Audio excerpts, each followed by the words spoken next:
What's going on, guys? Chuck here with another awesome Blu-ray purchase, and today's is one that's very near to my heart. It's very special to me. It holds a lot of memories. Um, it's a big one, and that is Purple Rain, the 40th anniversary 4K, just released from Warner Brothers. Now, let me take you back to let's say 1984, around the time this movie came out. I would have been 9 years old. Very impressionable. 9 going on 10. um, and I, I just, we just moved into this house that was, a double. It was a big house. One big house, they got divided in two. My next door neighbor was, a girl who ended up being my best friend. She was 4 years older than me. So at the time, when I was 10, she was 14. Again, we just did everything together. We were very close. And like I said, being a 9, 10-year-old at the time, I was very impressionable. And, I followed this girl around. She was everything to me. And not in that, of course she had a little crush, but she was also my best friend. Not just a, silly crush, but, I mean, we were just inseparable. We were very, very close. But she was the one who really, the first person who introduced me to music, really. She had a great record collection. And, it was from her that I first heard, the album Shout the Devil. It's probably the first, big record I remember hearing. I mean, my mom had records. I heard a lot of records, surfing music, whatever, but it's like, oh, that's mom stuff. There's cool things with her, nice songs. But she was the first one as a teenager, provide albums for me and let me listen to music. From that, she's all, at the time she was a big Michael Jackson fan. Thriller had just come out. It's the first time I heard that album, saw the album, was just mesmerized. It was great. But not long after, this is again, it's probably about 85, so after the album came out, or close to that time, her sister got her the album Purple Rain for her birthday. And for what reason, don't really know, other than it was like, I think at the time, obviously it was a big seller, it was really popular, and she got it for her, and then that was it. She became a Prince fanatic, and by that accord, I became a Prince fanatic. We listened to this album over and over again. It's a fantastic album. It was the first time I actually really listened to music and heard music and just got music. Purple Rain was the first cassette I ever bought. Prince was the very first concert I ever saw. Prince was heavily ingrained in me from this friend into introduction to all this great music. And what's great is at the time Purple Rain was out, the album was out, it was huge. It's like, well, who is Prince? Never heard of Prince. Of course I was a kid, didn't hear anybody. But for me, I was thinking that, well, this guy just came out big, this is this huge debut, he's got his movie, his album is all great. Come to find out that Purple Rain was actually Prince's 6th album. He had been releasing albums, I think, since he was like 17, 18. The first album was For You, which he, recorded all by himself, all the instruments, everything he did all himself. And the guy was a musical genius. And, that's never been debated, never will be debated. But then he released, his self-titled album, Prince, Dirty Mind, which is probably one of the dirtiest records I'd ever heard as a kid. It's a fantastic album. Controversy.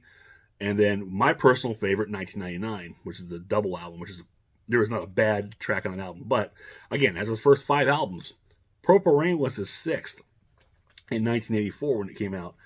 And it was huge. And the movie came out. And why was there a movie? I don't really know why they decided to make a movie, but they did. And it just took, it was a huge shout. Because Prince was at the top of his game at that point. I mean, the concert I saw was the Purple Rain tour. But it was just, so everything was huge. I mean, just Prince was a big part of my life growing up for a very long time. Like I said, his music was the first I really listened to, the first artist I really got into. And it was, I don't know, it was a game changer for me, a life changer, if you will. And the movie itself was like one I didn't get to see until it came on cable. I remember, me and my friend, she and I were so excited when the ad came on HBO to see this movie. or it was gonna be coming on. Like we just couldn't wait to see it because we just wanted to see it. I remember we actually, made a point. It was appointment television. The night it debuted on HBO, we were going to sit down and get together. And I think we even had the VCR running. We were record it and watch the movie. And, we were blown away. It was just fantastic. And, it, as a kid, I don't think I've ever seen anything like Purple Rain. I mean, the music, everything was just off the charts for me as a young kid. And, she and I would just, watch the movie over and over and over again. We both recorded on cassette tape off the TV. We would listen to it on, we would recite the lines. We could sit there, listen to the tape. We would sit on the front porch on a rainy day because we had, our house was a double exit, had a big long porch with a swing in the middle. We would sit in it, meet up, sit, and listen to this tape of the movie play, and we would recite the lines back and forth to each other, just for fun. That's what we did. We got every, Prince album, listened to all the songs, just everything. We're just Prince everything. Oh, Purple Rain was huge. And, I don't know, it's when I watched the movie now, it has so far moved from that young kid in 1984-85, watching that movie, listening to that music, and here I am, a man of 49 years old. Watching the movie takes me back, and I can still, I don't know, if I close my eyes and listen to dialogue, or I can still take myself back to that time and remember that feeling, and it's a great, great feeling. So yeah, when they announced that Purple Rain was coming out in 4K, it's a no-brainer. You got to get it. Previously, I just had this Blu-ray, which is an upgrade. Something I had a DVD, or Warner DVD before that. I'm pretty sure probably the VHS tape too. And this was a nice Blu-ray, but getting this 4K was something amazing. So let's talk about the 4K before I wax out about everything else. So first of all, I love the presentation. This, the gloss, the purple tint is fantastic. And going with the most part, the original poster art, because here's the album cover, which is kind of the same thing. You just have more of the purplish tint to it, as opposed to the, regular art, which is fine. Now I get it for a special. It's really, really nice. You're back, getting your features and whatnot. The case, same thing. Again, really going with the purple accent. There's probably some would argue that it would have been nice to do like a purple case around this, and I could see why, because I think actually there was a limited release, I think, of this Blu-ray that actually had a purple case, which is really cool. And while I think that would be nice, I think with the purple tint, it probably would be too much. Too much overflowing of purple, if that's even a thing. And personally, myself, my two favorite colors are purple and black, so I think the black really sets out the purple beautifully. So this is really nice. But still, you can see the argument. Inside, you got a digital code and one lone 4K disc. So this is 4K, not a Blu-ray, strictly 4K. And I just finished watching this. It was amazing. I don't really have the words to describe it. I'm kind of just dumbfounded right now. I do apologize. For one, I'm waxing nostalgic, because there's so many. I have so many personal memories and thoughts and feelings when it comes to Prince and this movie in general, or in particular, I should say, that it's hard for me to find really words to talk about it, because nothing I'm going to say is going to be unbiased, I guess. It's going to be just nothing but wonderful things. But I pop it in on the projector, the 4K, in it was so beautiful. It just felt, the tones of it. I'm not a technical guru when it comes to things. All I can tell you is it looked really good to me. The images were crisp. The colors through in First Avenue really popped. at the same time, when you're out in Minnesota, some of the scenes by the lake, the colors are kind of muted, which is good. I mean, it really feels like a cold, Minneapolis or Minnesota feel to it. I think it feels cold and dreary and dark, but not like washed out. It is really good. But everything looked crisp, clean. The images are great. So fun to watch. But let's be honest here. The main event of all this is the music, without a doubt. And the music is fantastic. And this comes with the actual, I think, the theatrical mono soundtrack or the 2.0 soundtrack, whatever it was. But it also has a nice 5.1 mix. Now, I don't know if it's the same mix that was on here. I think this one had a nice 5.1 remix also. But I don't recall it sounding as good as this did. So I don't know if it was a remix or not. But with the surround, I mean, you really got immersed. There were so many, especially in the club scenes, there's a lot of ambiance in the background, the crowd, along with music. So it really gives you turn off the lights, you're watching this, the sound's going on. It really makes you feel like you're in a club during these scenes. It's really immersive, and it's great. And again, the music, just all the music, not just the concert scenes, but even the score, if you will.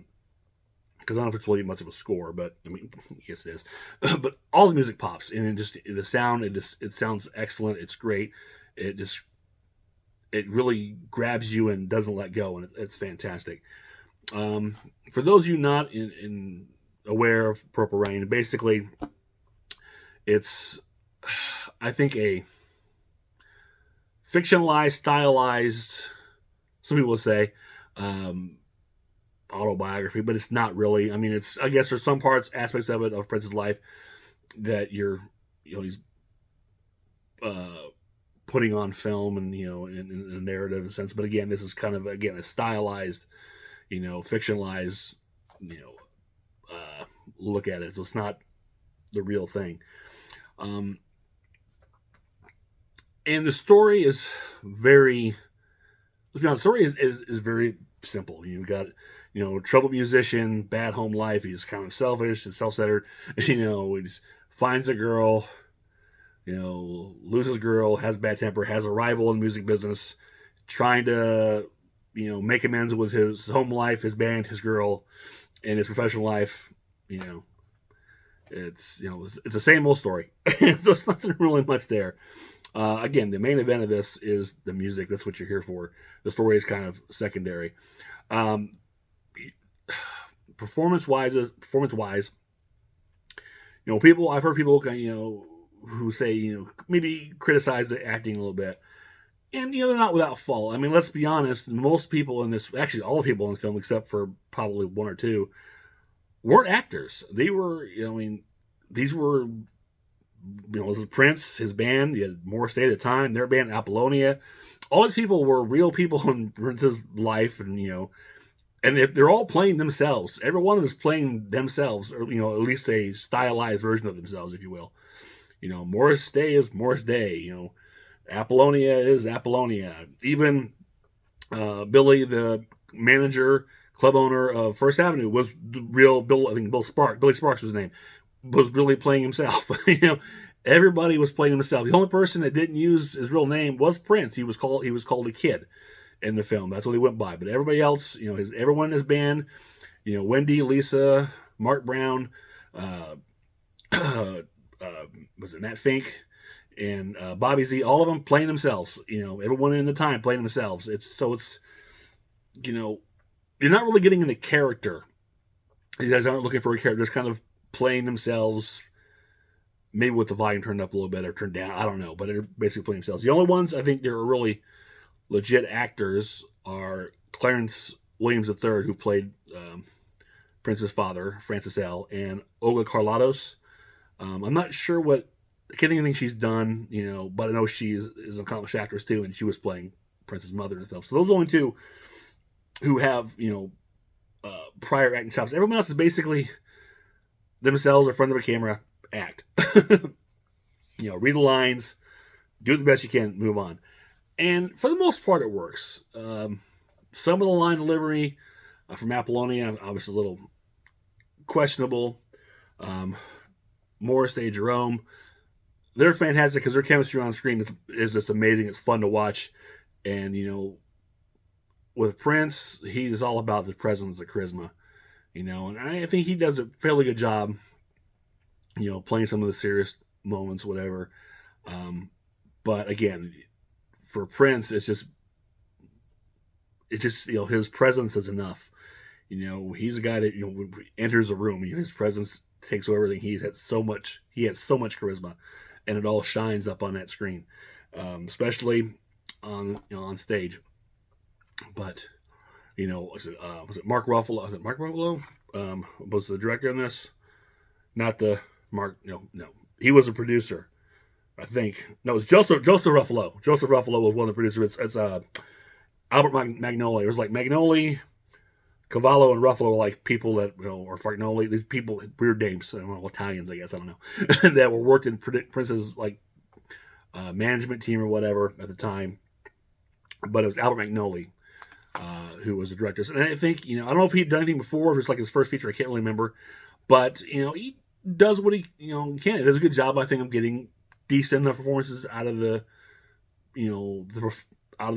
actors to make it work and make you invested and care for the most part. But again, the star of the film is the music, and there are a lot of musical performances. It's basically a concert. From the opening bit of the film is a opening montage, of Let's Go Crazy and introducing your characters, and then we close out on I Would Die For You, Baby I'm a Star, going in the credits, and then in the narrative in between, you've got more concert scenes spliced in. You've got a montage of When Doves Cry in there, so the music is prominent throughout, and that keeps you going. If you're having problems with the narrative of the story, the music's going to get you going. It's going to pull you in. You're going to be there for the music. It's fantastic. It's great. It's what pulls you in and drives you in this film. Now, this would be Prince's first film, not his last. He would do another one in 2 years later, 1986, Under the Cherry Moon, which had a lot of controversy and how that. So I'm not familiar with all of it, but I do know at the end of it, he ended up directing that film himself. And it's a far different tone from Purple Rain. And I actually kind of like Under the Cherry Moon a little bit more than Purple Rain. It's romantic comedy, romantic dramedy. There's some drama in Prince is playing a character, in that one. But he gets to be a little more playful. I think that's closer to what most people would say Prince was kind of like. But, there was that, and I think that's very good. Plus, you've got, I think Kristen Scott Thomas, her first film, and of course, everyone's favorite 80s villain, or one of everyone's favorite 80s villains, Steven Berkoff. And then there was the follow-up to Purple Rain later on, Graffiti Bridge, which I've only seen once and did not care for. I don't remember much about that at all, unfortunately. But, so that was pretty much it for Prince's filmography. Well, Purple Rain is still the one that stands out above all others. And for good reason. He said it's the music, the imagery, and it's a great time capsule at time of 1984, 85, mid 80s. It just, especially when you see the scenes in First Avenue and 7th Street Entry, the characters in there, and then just that club scene. It's fun to watch. It's fun to see, and almost kind of wish you could be a part of, in some weird way. So let's talk about what's on this disc as far as special features. Like I said, this is strictly a 4K, no Blu-ray. So in doing that, it appears that it sacrifices some special features that were on this Blu-ray. The 4K here contains your commentary by Albert Magnoli, Robert Cavallo, and Donnelly Thorin, which is on here, and that was, of course, director is Albert Magnoli. Robert Cavallo was a producer, and the cinematographer was Donnelly Thorin. So both of those are on here. The 4K has the First Avenue, The Road to Pop Royalty, which is also on here. And then they both include 8 videos from the film, and that's it. And here's the Blu-ray actually contains Purple Rain backstage pass. It's a behind the scenes from the film, and you've got the MTV premiere party, which was in its entirety, which is awesome because there's a time capsule right there. Just when MTV would do these kind of things, the movie premiere, they had film the whole thing, all these celebrities and stars coming to see Purple Rain, and it's big Hollywood premiere on MTV, and it's kind of cool. It's a shame they didn't put that on here. I don't know why that would be. So it blows my mind. I think there's also another feature on here. Oh yeah, here's was it Riffs, Ruffles, and Revolution: The Impact and Influence of Purple Rain. So there's like a little, another bit on here. So there's a couple of good features on this Blu-ray which are absent from the 4K, and I guess that's times when they just put in a single 4K to kind of sacrifice those features, like I said. So it would have been kind of nice if they'd have included a Blu-ray just to have those features back, or maybe there's some reason, maybe they didn't have the rights to those features anymore. It seems kind of strange that they wouldn't, but who knows? Rights things in movies and studios are beyond me. So because of that, I'm going to hold on to this Blu-ray just for those features, and especially that MTV premiere. That's such a, God, man, that is a time capsule. I remember stuff like that on MTV all the time, and that's definitely a thing of the past. So it's cool to have that. It's would have been nice to have it on here, but that's okay. The movie on here, that looks fantastic, it sounds fantastic, and it's just a lot of fun. I highly recommend you check it out. If you're thinking about upgrading, if you've got the Blu-ray, I would recommend you, because this is definitely the way to see and hear the film. But if you got this Blu-ray, hold on to it for those extra features, because you're not going to get them on here, which is a shame. So that's it for this one. I don't want to go too much in about anymore. Waxing nostalgic about my childhood and Prince. I could be here all night. So if you enjoyed this, click thumbs up, share, subscribe, leave me a comment below. Let me know if you picked up Purple Rain, if you've seen Purple Rain, do you like Purple Rain? What is, do you have any, what is your favorite Prince album, or, whatever the case may be. Do you prefer Unchained Moon over Purple Rain like I do, or am I the only one? Whatever the case may be, or just say hi. I'll always take hi. So until next time, this is Chuck saying I will see you on the other side.